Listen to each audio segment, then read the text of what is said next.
तुम ही अपनी माँ को समझा सकते हो। क्या डैड?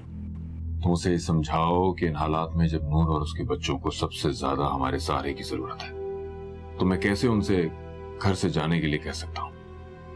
लेकिन डैड, लास्ट टाइम जो हमारी बात हुई थी आपने तो अग्री किया था। हाँ किया था, लेकिन अभी खुद मैं अपनी बात को रद्द कर रहा हूँ, क्योंकि इन हालात में मैं नूर और उसके बच्चों को अकेला नहीं छोड़ सकता। डैड, मामा कब चाहती हैं कि वो यहाँ से जाएं? वो तो खुद बेचारी खामोशी से उनकी हरकतें बर्दाश्त कर रही हैं। वो तो खुद मुझसे कहती हैं कि आपको आपके बढ़ते हुए कदम रोक लेने चाहिए। हमदर्दी तक तो ठीक है, लेकिन रिश्ता बनाना डैड, मैं और रामीन आपको हरगिज़ इस चीज की इजाजत नहीं देंगे। इसका मतलब तुम्हारी माँ ने तुम्हारा भी ब्रेन वॉश करके रखा हुआ है? हाँ, जाहिर सी बात है, वो मेरी माँ है और उनकी जगह पे कोई और औरत भी होती तो मैं उन्हीं का साथ देता।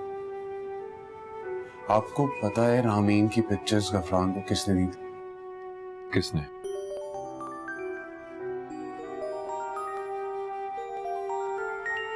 हम इस टॉपिक पे फिर बात करेंगे बाद में।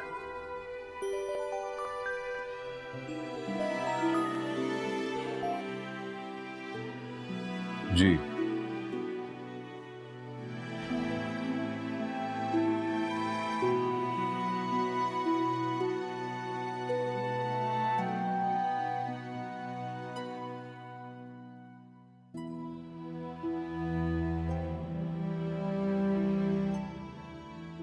मामा, मेरा बेटा, क्या हुआ आपको?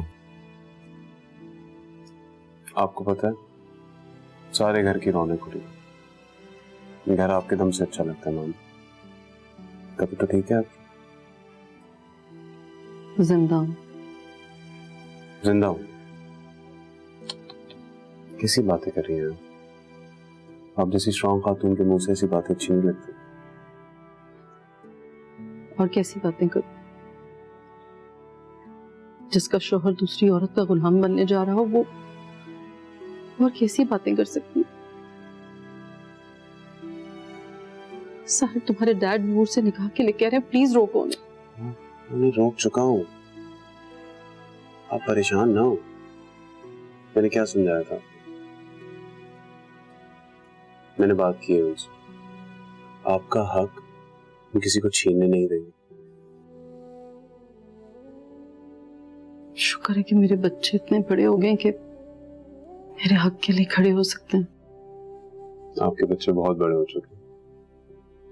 चले अब आप उठें और फ्रेश हो और इस घर में हक से रहें। ये घर आपका है, ये घर उस औरत का नहीं है, ना ही उनके बच्चों का।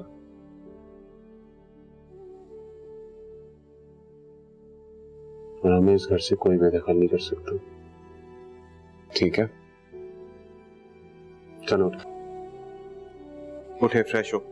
बहुत देर से बैठी मैं आप यहाँ। चल मैं आ जाएं, उठे। आपको अपनी पेंटिंग दिखाऊंगा और अपने हाथ से कॉफी बना के पिलाऊंगा। तुम बनाओगे कॉफी? क्यों, मैं अच्छी नहीं बनाता?